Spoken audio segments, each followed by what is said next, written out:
Hi my dear शिवानु परंपरा cuties. आज मैं पूर्व काल में विष्णु शर्मा जी से कही गई पंचतंत्र की कहानियों में से एक कहानी सुनाना चाहती हूँ। उस कहानी का नाम है कौवों का राज, क्रोस किंगडम। क्या आप सभी कहानी सुनने के लिए तैयार है? अगर हो तो फिर देर किस बात की, चलिए कहानी में प्रवेश करते हैं। अनगिनत वर्षों पहले एक घना जंगल था। उस जंगल में तरह तरह पेड़ थे। वह कौवों के घूमने का घना वन था और उल्लुओं की भयानक आवाजों से गूंजने वाला घोर वन। ऐसा बड़े बुजुर्ग कहा करते थे। उसी घने जंगल में हजारों तरह के पेड़ों के बीच अनेक पक्षी अपने अपने घोंसले बनाकर रहते थे।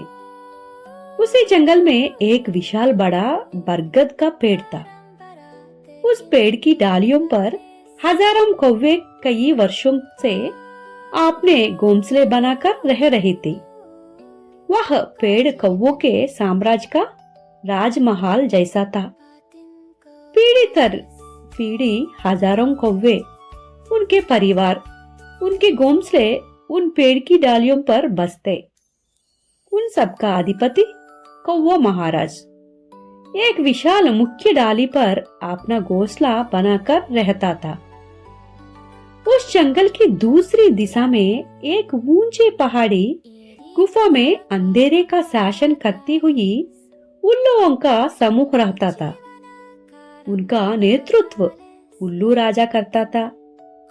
दिन में कौवों के पास आकाश में उड़ने की शक्ति थी। रात में उल्लुओं के पास अद्भुत दृष्टि और शिकार करने की ताकत थी। इन दोनों जातियों में कभी मेल मिलाप नहीं था। पीढ़ियों से दोनों में घोर वैर चला रहा था। एक दिन सूर्यास्त हुआ। जंगल पर गहरा अंधेरा छा गया। ठीक उसी समय उल्लू राजा ने अपने मुख्यमंत्रियों और सेनापति के साथ एक अत्यावश्यक सभा बुलाई। उल्लू राजा ने गंभीर आवाज में कहा, मित्रों, अब इन कौवों का उपद्रव हम और नहीं सह सकते। दिन में जब हम सोते हैं, इनके काव काव से हमारी शांति भंग होती है। इसलिए इनका अंत करना जरूरी है। हमारी असली शक्ति रात में होती है। अगर अभी हमला करेंगे तो ये संभव नहीं पाएंगे। आज की रात हमारे लिए सबसे उपयुक्त है। अभी आक्रमण करो। मंत्री प्रसन्न हो उठे और तुरंत युद्ध रणनीति बनाई। महाराज, जब सभी कोई एक ही नींद में होंगे, हम एक साथ हमला करेंगे। उनके घोंसला, अंडे, बच्चे सब कुछ नष्ट कर देंगे। एक भी कौवा बचकर भाग ना पाए। सेनापति ने कहा। अंधेरी रात में योजना के अनुसार चुपचाप बरगद के पेड़ पर दाव बोल दिया। उल्लुओं ने अपनी तेज चोंच और सुकीली पंजों से कौवों की अंडों को तोड़ डाल घोंसलों के बिखेर दिया। अचानक हुई हमले से अनजान कौवे नींद में ही तड़प उठे, संभाल न पाए। उल्लुओं ने बिना दया किए उन्हें घायल किया। कुछ कौवे बहुत बुरी तरह जख्मी हुई। कुछ डर कर जान बचकर भाग गए। भाग न पाए हजारों कौवों की वही मृत्यु हो गई। उल्लू राजा को तब जाकर मन को सुकून मिली। सुबह हुई। रात के हमले में बचकर आए कौवों में कौवा राजा भी था। वह धीरे धीरे पेड़ के पास आया। चारों ओर देखा तो जमीन पर खून बिखर हुए घोंसले मृत कौवे, अपने बच्चे, परिवार, मंत्री, सहायक, सैनिक सब मर गया।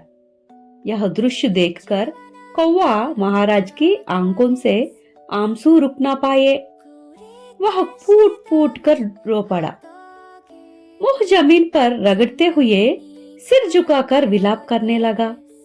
इतने में घायल होकर बच निकले बाकी कौवे वहां आए। राजा को रोते हुए देखकर वे भी फूट कर रो पड़े। मंत्री ने बोला, महाराज, इस तरह रोए मत। हमारे राजा को जनता के सामने दुख नहीं दिखना चाहिए। आपका दुख राज्य को तोड़ देगा। कृपया धीरज रखिए। राजा के साथ जनता भी आंसू रोकने की कोशिश की। मंत्रियों ने कहा, आपको कुछ नहीं हुआ, यही हमारा सौभाग्य है। न जाने कौन सा पाप था जो हम पर इसी विपत्ति आई, लेकिन एक ना एक दिन उल्लुओं को भी ऐसा दंड भुगतना पड़ेगा। उल्लुओं को दंड जरूर मिलेगा। राजा ने सिर हिलाकर सहमति थी। कुछ मंत्रियों ने क्रोध में बोला, महाराज, युद्ध पर चलिए, उल्लुओं को खत्म कर देंगे। तभी एक बुद्धिमान मंत्री चिरू ने बोला, नहीं, अब नहीं, शत्रु शक्तिशाली है, हम बेहद कमजोरी हो गए हैं। फिलहाल समय देखकर युद्ध करना चाहिए। फिर बोला, हमें बलवान मित्रों के जरूरत है। उनकी मित्रता से ही हम शत्रु का सामना कर सकती है। राजा विचार में पड़ गई। तभी चिरू मंत्री आगे आया। वह हमेशा राजा से अकेले में भी बात करता था, पर आज नियम तोड़ना पड़ा।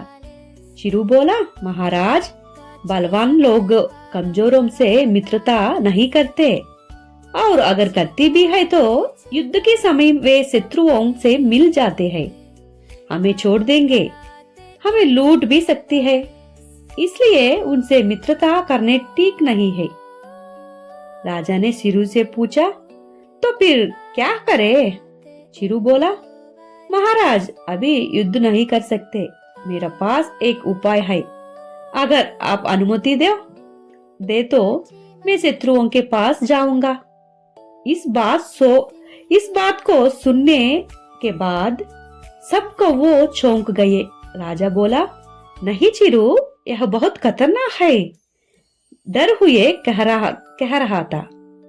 चिरू ने राजा से दृढ़ संकल्प कहा, मेरी बात सुनिए महाराज, मैं गुफा में जाऊंगा, घायल होने का नाटक करूंगा। वह कौवों की आपने मुझे निकाल दिया, मैं उनको अपने पक्ष में करूंगा। उनका विश्वास जीतकर उनके राज की रहस्य जानकर कहानी आगे बढ़ाऊंगा। राजा ने चिरू के बात सुनकर बहुत खुश हुआ। राजा को पता था चिरू जल्दबाजी में निर्णय नहीं लेता, बहुत सोचकर ही निर्णय ले होगा। राजा और चिरू के बात सुनने के बाद जनता में भी बेचैनी थी। अकेला मंत्री शत्रु के पास जाएगा, क्या करेगा, कैसे होगा? सभी लोगों का मुख देखने के बाद चिरू ने उनका मन की बात समझ लिया। तब चिरू ने बोला, आप सबके मन की बात मुझे पता है, पर अभी मुझे मदद कीजिए। कुछ खून लाकर मेरे शरीर पर लगा दे। उसके बाद आप सब इन पेड़ों को छोड़कर सामने वाली पहाड़ी पर जाकर बस जाइए, बाकी मैं संभाल लूंगा। चिरू की बात से सहमति देती हुई राजा ने प्रजा को आदेश दिया। कौवे खून की तलाश में उठ गए। 2 चूहों को देखकर उन्हें मारकर खून लाए और चिरू पर लगाया। फिर राजा और सारे कौवे पहाड़ी की तरफ उठ गए। हाय शिवानु परंपरा के प्यारो दर्शकों, आज की कहानी यही समाप्त करते हैं। आखिर चिरू मंत्री का क्या उपाय सोचकर शत्रु के पास जा रहा है? उल्लू राजा ने इतना बड़ा हमला किया, अब चिरू क्या करेगा, यह हम अगले एपिसोड में जानेंगे। अगर आपको कहानी पसंद आई हो तो मेरे चैनल को सब्सक्राइब करें। अगर पहले से ही सब्सक्राइब किया है तो अपने दोस्तों को भी बताकर हमारी कहानियां सुनाइए। आपका सपोर्ट हमारे लिए बहुत महत्वपूर्ण है। कहानी कैसी लगी कमेंट पे जरूर बताइएगा। इस कहानी को सुनने और सपोर्ट करने के लिए हर एक का दिल से धन्यवाद। मिलती है अगले एपिसोड में। मेरा हिंदी ज्यादा अच्छा नहीं था, अभी अभी मैं हिंदी सीखा गया, सो कुछ मिस्टेक्स हो गए तो मुझको माफ कीजिए ना। आपकी शिवानु। बाय मित्रों।